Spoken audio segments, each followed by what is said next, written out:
So you're someone who likes to stay informed, Hmm. right, to kind of get the bigger picture, but without wading through loads of dense reports. Yeah, who has time for that? Exactly. So today, we're doing that for you. We're taking a deep dive into something pretty significant. The challenges UK universities are facing with international student recruitment. Think of it as your shortcut.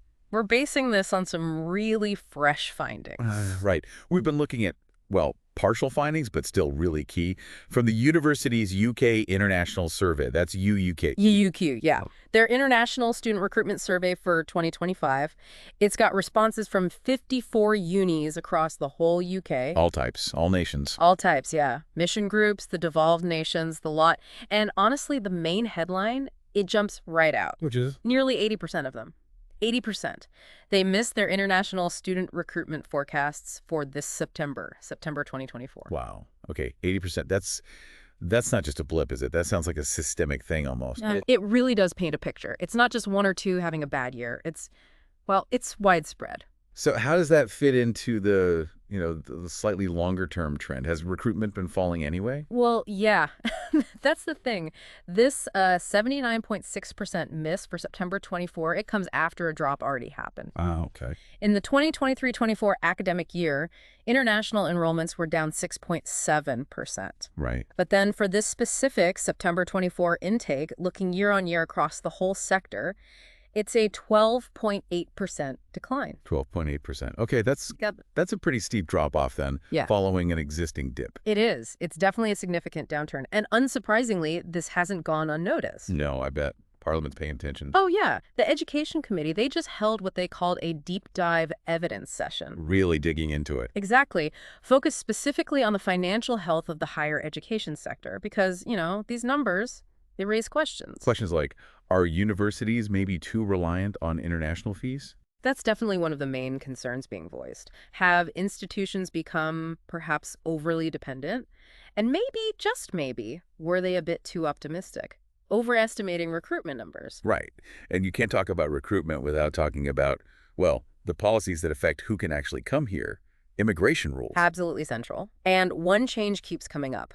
The ban on dependents for postgraduate taught master's students. That seemed like a big deal when it was announced. It was. Holly Chandler, she's director of policy at the Russell Group. Representing many of the big research unis. That's right. She specifically called that ban a significant shift and said it's clearly impacting recruitment. Do the visa application numbers back that up? They seem to. Looking at Home Office data for 2024, there was a 14% decrease in international student visa applications compared to the year before, across the whole sector. 14%. And even for the Russell Group, often seen as the most in demand. Even for them, they saw a 5% decline in applications, so still a drop, even if less steep than the overall average. Which really highlights what Chandler was saying, doesn't it? About needing stability. Exactly. She made a big point about how hard it is to forecast long-term, to plan properly when policies can shift like this. Makes sense. You need predictability. You do. She stressed the need for a welcoming environment, stable policy, and things like affordable, competitive visa options. And protecting the graduate route was mentioned too, right? The post-study work visa. Crucial. He explicitly mentioned protecting that. It's a major draw for students weighing up where to go if you take that away, or even create uncertainty around it. It changes the whole calculation for them. Yeah. You can see how these policy levers directly affect student choices. Yeah. Big investment, studying abroad, you want certainty. Definitely. Visa rules, work opportunities after study, they're right up there in the decision-making mix. Okay, so that's the recent picture. Challenges, falling numbers, policy impacts. What about looking ahead? What are universities actually predicting now for, say, next year, September 2025? Well, this is interesting. Jamie Arrowsmith, he's the director at UUK. The ones who did the survey. Right. He noted that the forecasts universities are making now for September 2025, they're basically flat, broadly in line with the actual numbers they got back in September 2023.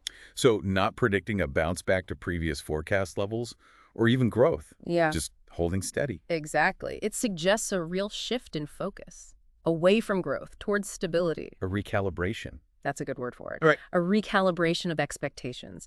Maybe after years of aiming for more and more international students, the focus now is just, let's consolidate. Let's maintain what we have. Which, given the numbers we've just talked about, probably seems pragmatic. It does, but there's another perspective here too about potential opportunities amidst these challenges. Oh, how so? Well, Andrew Bird, he chairs BUIA, that's the British University's International Liaison Association, and he's also chief marketing officer at Solent University. He pointed something out. What's that? He looked at what's happening in other big destination countries, Canada, Australia. They're tightening their own policies too, becoming more restrictive in some ways. Ah, okay. So maybe the UK looks relatively better by comparison. That's his argument. He thinks this could be an opportunity for the UK to position itself as, in his words, a sane and stable country for international students. Interesting angle. If others are becoming less predictable, maybe the UK's relative stability becomes a selling point. Assuming our own policies don't change drastically again, of course. Right, that's the caveat. But his point is maybe we can lean into that. Highlight the strengths, the academic reputation, student support, career prospects. Things that might attract students who perhaps were looking at Canada or Australia before those countries tightened up. Precisely. And Bird takes it further. He argues for better alignment within the UK government. Cross-government policy alignment. What does that mean in practice? Basically, getting different departments, Home Office, Education, Treasury, etc., working together more coherently on international student policy. So not sending mixed messages. Exactly. His argument is that if the UK could achieve that better internal alignment, it could really cement its position, become the leading stable, welcoming choice among the big four, US, Australia, Canada, and us.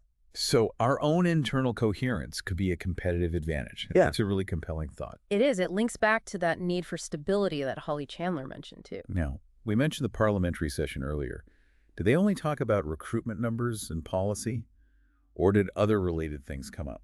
Oh, other things definitely came up. It wasn't just recruitment in isolation. They also got into tuition fee structures. Always a complex topic. Always. And also the importance of research funding, how vital that is for supporting universities overall. Right, so it all connects. International student income, domestic fees, research grants. Yeah.